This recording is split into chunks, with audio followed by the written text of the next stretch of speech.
Okay guys, so you read the title, let's get right into it. The cap, and then take out the cartridge, place it somewhere safely, and then I just drop this part of the pen into the water. Just let it soak for a little bit. As you can see, bubbles are coming out. If you're in a rush, you can shake it.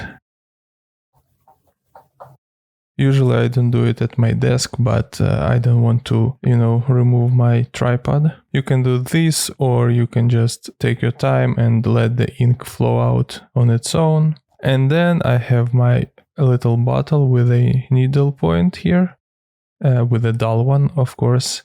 And I just place it there where ink flows to the nib, and I just push it.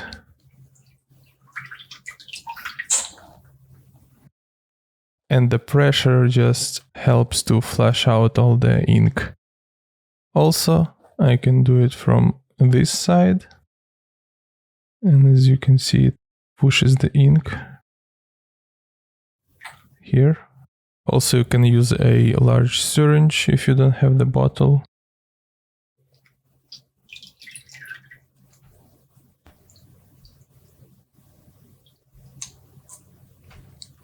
Also, a syringe works better because it sends more pressure and it flushes everything between the grip and the nib itself, because as you saw, the ink was stuck in between, and it is a good way to clean your pen if you're a beginner and you feel uncomfortable to take out the nib and wash all the parts separately.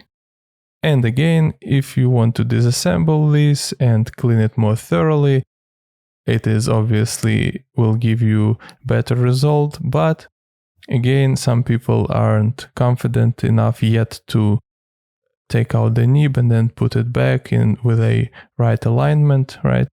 So it is a good idea to just take your syringe and just flush out all that stuff. And now our pen is ready to receive a new cartridge. So we'll place it right away. And we are ready to draw or write with it.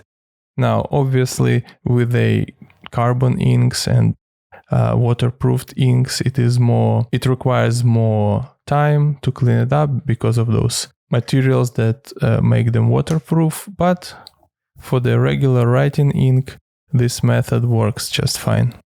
Thank you for watching. I'll see you next time.